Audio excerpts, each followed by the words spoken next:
The first episode of The Mortician opens with a quiet but eerie look at the Lamb Funeral Home, a family-run mortuary located in Pasadena, California.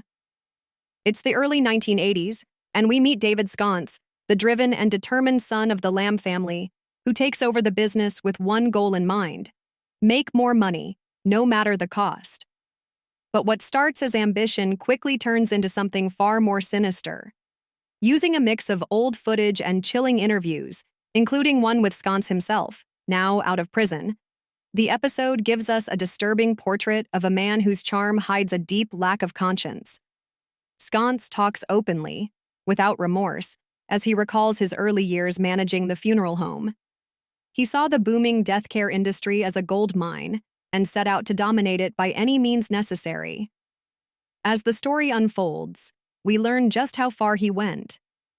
Under his leadership, the Lamb Funeral Home began cutting corners in horrifying ways, cremating multiple bodies at once, mixing ashes, and even stealing gold teeth and organs from the dead to sell for extra profit. Former staff members, some visibly shaken, speak of the awful things they witnessed.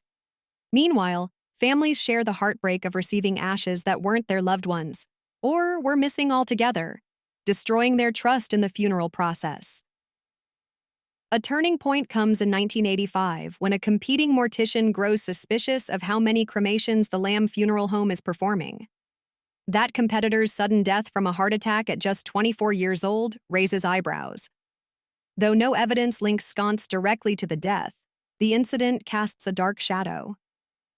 The episode heightens the tension with somber music and moody reenactments, making it clear how deeply grieving families were betrayed. Reporters Ashley Dunn and David Geary add important context, explaining how cracks in Sconce's operation started to show. As pressure builds, both from rivals and the law, the episode ends on an ominous note, with Sconce's empire starting to fall apart. It's a disturbing and dramatic beginning to a case that rocked Southern California and exposed the dark side of the funeral industry. Review: Episode 1 of The Mortician hits hard right out of the gate. Directed by Joshua Rofe, known for gripping true crime series like Lorena and Sasquatch, this premiere delivers a chilling story about greed, power, and moral collapse. It doesn't hold back when describing the shocking things done to the dead, but it's the pain of the families that leaves the strongest impression. The debut episode is both haunting and deeply compelling.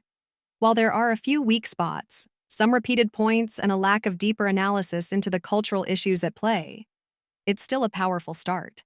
With a 7.610 rating on IMDb and lots of chatter on X calling it wild and disturbing but addictive, it's clear The Mortician has struck a nerve. For fans of true crime, this is essential viewing. But be warned, it may make you question how safe the final resting place really is.